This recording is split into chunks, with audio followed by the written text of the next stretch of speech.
Et nous sommes de retour au plateau pour la dernière partie de cette émission. Nous abordons notre quatrième sujet. Nous parlons à présent du Togo. Freedom Togo MLN déclare ne souffrir d'aucune infiltration. Ce sujet fait allusion à ce communiqué de presse de ce 4 février 2025, communiqué donc de Freedom Togo, Mouvement de Libération Nationale, qui est sorti ce 4 février pour diffusion immédiate. Communiqué dans lequel ce mouvement revient sur une situation où, rappelez, la semaine dernière, on discutait du communiqué de Eso Boko qui avait annoncé que le mouvement serait infiltré et donc qui suspendait sa participation. Un autre communiqué, et cette fois-ci est signé par le président Kofi Yamyan, qui rappelle que par rapport aux rumeurs qui circuleraient sur les réseaux sociaux faisant état d'une certaine infiltration accusant maître Raphaël Kwande Adjari d'infiltration ou d'espionnage, que cela ne serait pas vrai, que aussi le mouvement ne serait pas victime d'infiltration. Je vous donne lecture d'une partie de ce communiqué avant d'ouvrir le débat avec nos invités ici en studio. On dit Freedom Togo MLN rassure ses membres, adhérents, sympathisants ainsi que tout le peuple togolais qu'il ne connaît aucun courant idéologique en son sein, qu'il ne souffre d'aucune infiltration et que son agenda n'est dicté par aucune force extérieure. Le mouvement a le plein contrôle de ses réseaux, de ses idéaux, instances et organes. Freedom Togo MLN réaffirme toute sa détermination à rassembler et combattre avec les autres forces démocratiques dans la diaspora et au Togo le régime oppresseur et monarchique incarné par Faure Gnassingbé et son système afin qu'advienne au Togo un état de droit démocratique, droits humains, justice, paix et développement. Donc fait à Paris ce 4 février 2025. Voilà un peu une partie du communiqué. Donc pour vous donner une idée du contenu, nous en parlons avec nos invités. La parole pour ce quatrième sujet est toujours à qui veut la prendre en premier. Vivien. Je pense quand même au Togo. Robert Lavré en premier. Défendu aux Togolais, qu'ils soient de la diaspora ou sur la tête togolaise, de faire de la politique. Et pour moi, faire la politique, c'est de participer aux élections en bonne date et avoir des idées de paix, de justice et de liberté. Voilà. Mais être dans la diaspora... C'est aussi se prononcer sur l'actualité du pays. Je ne refuse pas, mais je pense quand même que tout ce qui se crée à l'extérieur du Togo, tout ça là, nous n'en avons pas trop besoin. Pour faire de la politique, on peut avoir un parti politique sur le terrain avec qui défend leurs idéaux, et que ce soit des idéaux de paix, surtout de paix, de stabilité, parce qu'aucun pays ne peut se développer dans la guerre. Si, c'est vrai, ils disent ils veulent changer ou ils veulent participer, si c'est pour participer à la vie politique du pays, venir proposer un programme politique plus alléchant que celui du pouvoir actuel, les Togolais en jugeront dans les urnes. Le meilleur moyen de prendre un pouvoir, je le dis et je le dis toujours, c'est pas les élections. Oui, mais non. Freedom Togo, le problème qui se pose, c'est que la semaine dernière, on avait fait un débat ici où l'un des leaders, alors permettez que je vous pose la question, l'un des leaders avait annoncé que le mouvement était infiltré et que son agenda était contrôlé par des services du Togo et qu'il annonçait, et Soboko annonçait sa suspension ou la suspension de sa participation à ce mouvement Freedom Togo. Et voilà, pratiquement une semaine après, c'est Kofi Yamyan, le président, qui annonce que le mouvement n'est pas infiltré. Selon vous, que se passe-t-il réellement dans Freedom Togo? On dirait qu'au Togo, seul le parti politique uni a un groupe de personnes qui sont un groupe voilà, de personnes qui ont un seul idéal, un seul combat, un seul objectif, la gestion du pouvoir de l'État. Parce que quand nous prenons les autres partis, moi j'ai pas compris. Il y a toujours un problème de leadership. Vous aurez le temps de réaction tout à l'heure. Il y a toujours un problème de leadership. Vous pensez que c'est un problème de leadership? C'est un problème de leadership. Quand une personne... Est-ce que ça ne dépasse pas une affaire de leadership? Parce qu'on parle d'infiltration. Quand vous prenez tous les regroupements de personnes au Togo qui veulent défendre un idéal ou qui veulent faire de la politique, vous allez constater qu'il y a toujours un problème de moi. C'est-à-dire ça, c'est ça. Moi, l'autre dit le groupe est insurgé par des personnes qui sont alors qui ont des acquaintances avec le pouvoir en place. Il y a 2 personnes dans le groupe qui disent non, le groupe n'est pas infiltré. Alors ça voudrait dire quoi? Ça voudrait dire qu'entre eux, le courant ne passe pas.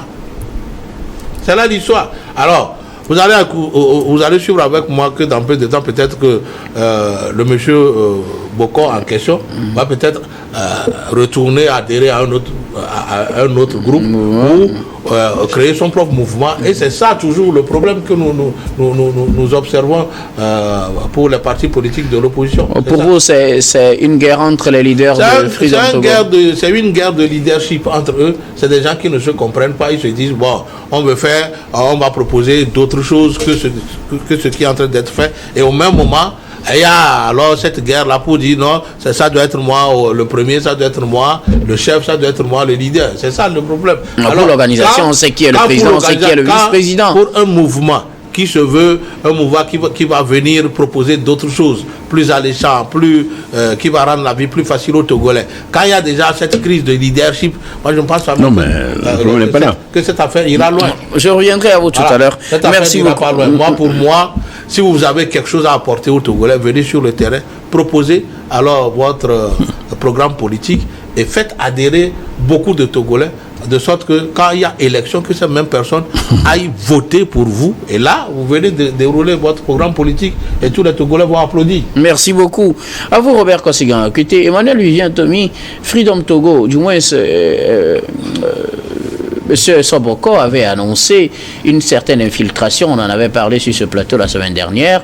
Mais cette semaine, c'est Kofi Yamyan qui vient dire qu'il n'y a pas d'infiltration. Tout d'abord, j'aimerais préciser que, au sens de l'article 20 de la Déclaration universelle des droits de l'homme, toute personne a le droit de réunion et le droit d'appartenir à une association, à un parti politique. Et l'alinéa qui suit précise, mais à une association pacifique. Ça, c'est important. Maintenant, est-ce qu'au Togo, c'est interdit de créer des associations pacifiques, des mouvements politiques pacifiques? Non. Notre constitution, même la nouvelle constitution, l'admet. Et donc, il n'y a pas de problème pour avoir un mouvement associatif ou une organisation politique qui veut peut-être, qui poursuit des objectifs allant dans le sens du développement de notre pays ou de l'avancement de la démocratie.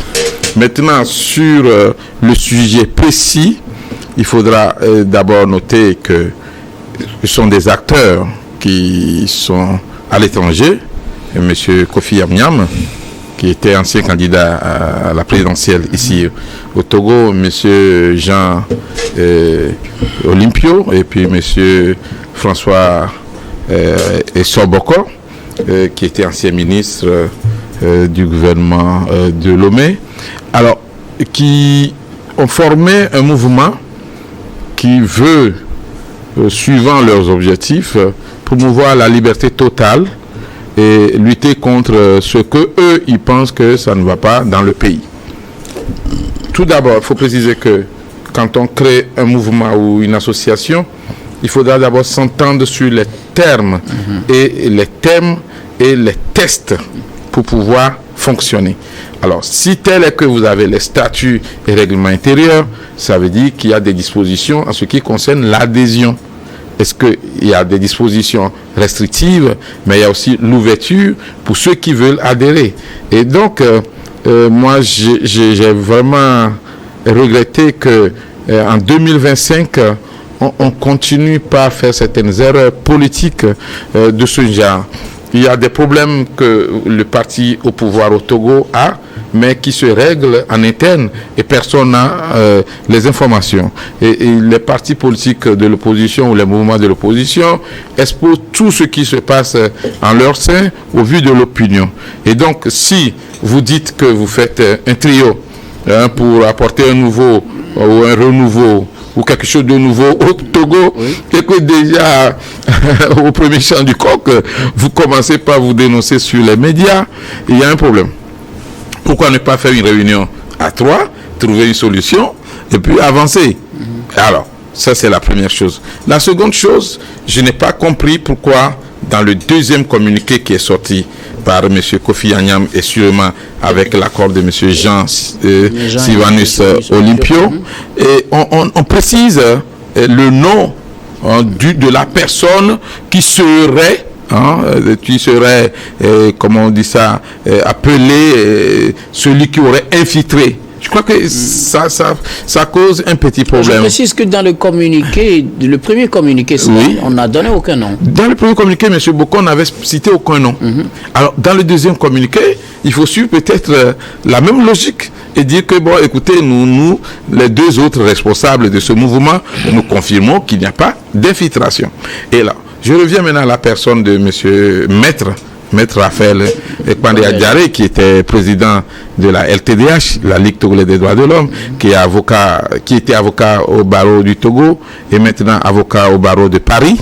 Et Maître Raphaël Kwande Adjare a toujours participé à des associations, à des actions allant dans le sens de plus de liberté pour les concitoyens togolais. Quand je dis ancien président de la Ligue togolaise des droits de l'homme, pour ceux qui sont des personnes plus âgées, tout le monde comprend ce que ça veut dire. Quand on parle de la LTDH au Togo, c'est la première association qui a été créée, la première association libre au Togo, après le processus démocratique, oui, j'en viens, et qui quand même a fait son temps. Peut-être on peut critiquer, certains aiment, certains n'aiment pas. Alors aujourd'hui, je crois que ce petit problème déjà jette un peu de discrédit sur le mouvement, parce que si déjà à trois vous ne pouvez pas vous entendre pour régler vos problèmes à l'interne, ça pose un problème. Ça veut dire que demain, quand vous serez plus nombreux, on ne sait pas comment est-ce que vous allez capitaliser vos forces. Alors aujourd'hui, ce dont nous avons besoin au Togo, c'est d'abord la paix, mais aussi l'harmonie et l'enracinement de la démocratie, la promotion de l'état de droit. Et tout ce qu'il faut mener comme lutte doit être une lutte pacifique pour le bonheur du peuple togolais. Et je crois que nous avons appris des leçons de tout ce qui arrive comme conflit dans les autres pays africains, et nous devons faire attention à préserver la paix, mais aussi à maintenir le cap, à surveiller effectivement la santé de notre démocratie. Merci et quand beaucoup. On veut agir pour Emmanuel le peuple, il faut s'entendre et régler les problèmes en interne. Merci beaucoup. Emmanuel Vivien-Tomi, pasteur Edo, la semaine passée, on apprenait que le mouvement Freedom Togo, mouvement de libération nationale, a été infiltré, ce qui a provoqué d'ailleurs la suspension de la participation de François Bokor. Mais cette semaine, on apprend que le mouvement n'est pas infiltré et ben voilà, que le mouvement est libre et gère son agenda comme il le veut. Je voudrais d'abord préciser que Freedom Togo, un mouvement de libération nationale, n'a jamais dit qu'elle est un mouvement de guerre, un mouvement qui viendrait... personne l'a dit. Qui viendrait faire quoi que ce soit. Personne l'a dit. Donc c'est des citoyens togolais. C'est un mouvement politique. C'est un mouvement politique. Oui. C'est les Togolais qui se sont retrouvés pour pencher sur la situation du Togo et apporter un mieux-être aux Togolais. Parallèlement à ce que à côté disait tout à l'heure, parlant de notre parti politique et dont on ne voit pas les fruits pour ce pays. Pendant longtemps on ne voit, il n'y a pas de fruits, on n'a pas quand même, il n'y a pas de développement, il n'y a pas trop de grand chose, trop de grand chose, je crois que tu en sais très bien. Et donc quand on revient au sujet, c'est vrai que le ministre Bokor effectivement a demandé à évoquer la suspension de sa suspension, sa participation aux activités en attendant de voir clair. Il n'a pas dit qu'il a quitté définitivement le mouvement. Le deuxième communiqué, le communiqué signé de Kofi Annan justement, dit que celui a donné un nom qui n'est pas Maître Kwande Adjare, que je salue de passage, qui a été pendant longtemps dans la lutte et qui a fait beaucoup de choses avec nous, on a fait beaucoup de choses ensemble. Moi, je suis président d'une organisation de défense des droits de l'homme. On a été tout le temps ensemble. Que c'est quelqu'un qu'on connaît, qui est très engagé pour la liberté et la dignité de ce pays pendant des années. Et donc, on a cité son nom parce que il y a eu sur les réseaux sociaux selon le communiqué, son nom, le nom de Kpandi Adjari a été cité comme celui qui serait le top. Et donc du coup, c'est pourquoi ce communiqué vient donc dire que ce n'est pas lui. S'il n'y avait pas sur les réseaux sociaux de quoi que finalement allait rester dans la dynamique de premier de Soboko. Donc c'est pour couper tout court, pour que les réseaux ne continuent pas à alimenter, pas dire de n'importe quoi sur Maître Kpandi Adjari, qu'on a mentionné son nom. C'était pour ça. C'était pour ça. Et donc du coup, ce mouvement aujourd'hui a besoin de faire cette qualification. Parce qu'un nom a été cité. Alors, pasteur, que se passe-t-il pour que des leaders qui ont annoncé la libération du Togo, leur mouvement, je rappelle, a été créé en juillet dernier, même pas encore fait un an. Le mouvement aurait été d'infiltration. Infiltré. On voit des communiqués déjà comme ça, ça donne des allures de séparation. Parce qu'il y a un an de cela, que le mouvement... Moins d'un an que le mouvement est né. Et c'est ça un peu qui fait le hic. C'est ça qui fait dire que, bon, quand on se retrouve pour une initiative commune, pour une vision commune, pourquoi il se fait que ça arrive, hein, s'il y a des incompréhensions, pourquoi ne pas régler ça à l'interne et que c'est sur les médias que cela. Donc, du coup, il y a question de maîtrise de soi, il y a question de cohérence, et je crois que nous ne devons plus faire les mêmes erreurs par le passé. Et donc, du coup, cette sortie, quand même, vient apaiser les esprits, parce que qui était figé sur quelqu'un qu'on aurait dit que c'est lui le top, c'est lui qui serait le traître de ce mouvement. Donc moi, j'avoue spécialement que j'ai été un peu peiné par rapport à cette sortie et à cette information, parce que quand ils sont nés, ils ont dit, bon, ils veulent contribuer à améliorer la situation politique au Togo. C'est tout à fait normal, c'est des citoyens togolais. Et ils sont libres de le faire. On n'a pas besoin de dire qu'on n'en a pas besoin. Nous, ici, on n'a pas le droit de dire qu'on n'a pas besoin de ce genre de mouvement. Parce qu'ils sont libres de créer et de donner un objectif à leur initiative, que ce soit pour la libération du Togo, mais que ça soit améliorer les conditions de vie des citoyens. Alors, pasteur, est-on en train de vivre peut-être, sans le savoir, une scission de ce mouvement? Je ne le souhaite pas. Je crois que c'est des personnes matures. Ils peuvent colmater rapidement. Elles peuvent colmater rapidement les brèches et se retrouver pour avancer.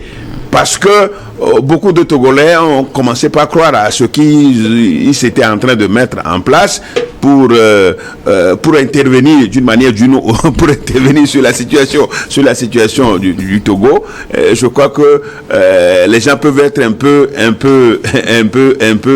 déçus que ce mouvement qui est né a connu très rapidement a connu rapidement une certaine scission, mais on peut les inviter déjà à se retrouver et puis à mettre les choses en place pour pouvoir participer à la situation politique du pays. Merci beaucoup à vous, pasteur. Oui.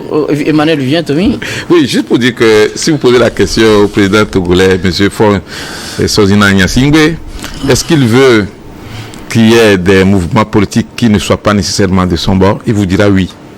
Parce que justement, cela fait partie de ça anime la vie politique. Ah, ouais. Et effectivement, quand on a un pays où il n'y a pas d'opposition, je crois qu'il y a un problème. Parce que l'opposition aussi a son rôle, entre autres, critiquer, observer et faire des propositions.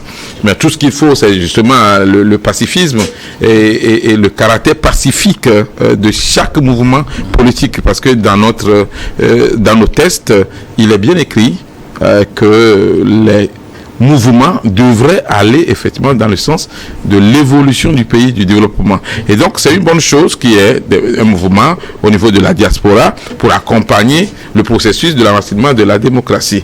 Maintenant, les petits problèmes, on appelle ça bobo, les petits bobos, il faudra régler ça entre personnes adultes et que ça n'alimente pas la discussion. Parce que ce n'est pas un débat important. Moi, je pense que si les partis politiques qui sont au Togo ou dans la diaspora doivent chaque fois exposer tout ce qu'il y a comme problème interne entre collègues, on ne fait pas avancer le débat politique. Moi, je propose plutôt que les partis politiques lancent des débats qui permettent au gouvernement qui est en fonction de relever les défis, de donner des preuves des choses qu'on pourrait améliorer, qu'on a ratées, et de faire des propositions innovantes. Et donc, rester là à dire tel infiltré, parce que quand on parle d'infiltration, c'est comme, bon, M. Bokor était ancien chef du service de renseignement, ancien ministre de l'Intérieur, il est homme de treillis aussi, donc oui, alors, il connaît très bien le sens des mots, un juriste également, il connaît bien le sens des mots quand on parle d'infiltration, et quand on vous colle le mot infiltré au dos, ça peut avoir des répercussions. Et malheureusement, les acteurs politiques que nous sommes, qu'ils sont, nous avons des responsabilités familiales, et donc il faut savoir étiqueter les gens pour ne pas créer d'autres problèmes à leur progéniture.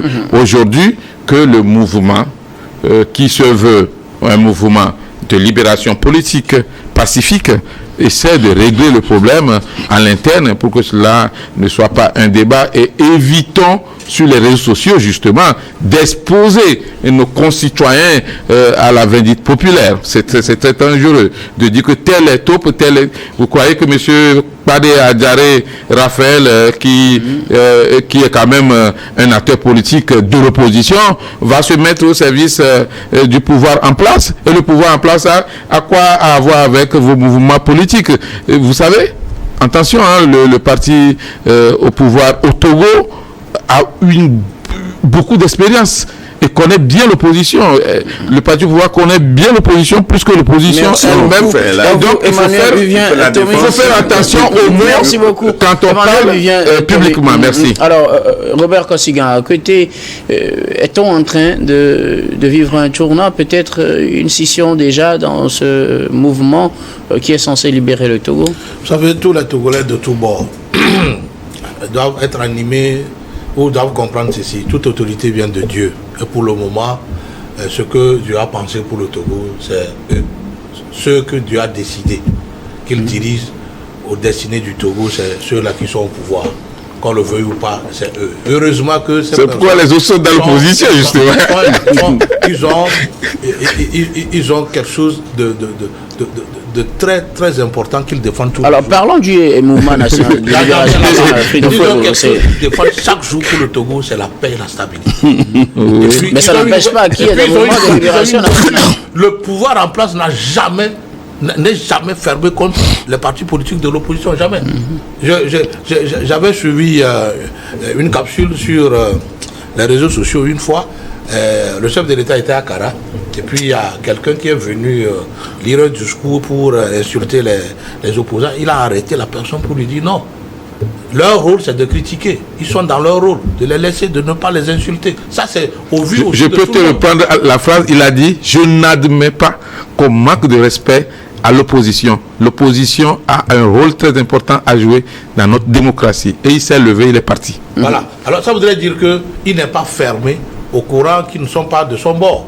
Il est là, c'est un homme de dialogue. Mais répondez à ma question, Robert Kosigan, à côté, parce que le temps est contre nous. Cette affaire-là, c'est déjà parti à l'eau, puisque c'est des gens qui ont montré à la face du monde leur irresponsabilité. Ah non, il faut pas, pas du tout de respect.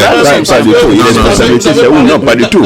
Vous avez parlé tout à l'heure de conciliabilité. S'ils sont des acteurs majeurs en politique, quand il y a... Ils sont majeurs. Ils sont déjà majeurs. Quand ils ont peut-être cette information-là, je crois quand même que même si c'est les réseaux sociaux qui ont apporté cette information, ce n'est pas de cette manière-là qu'ils doivent le traiter.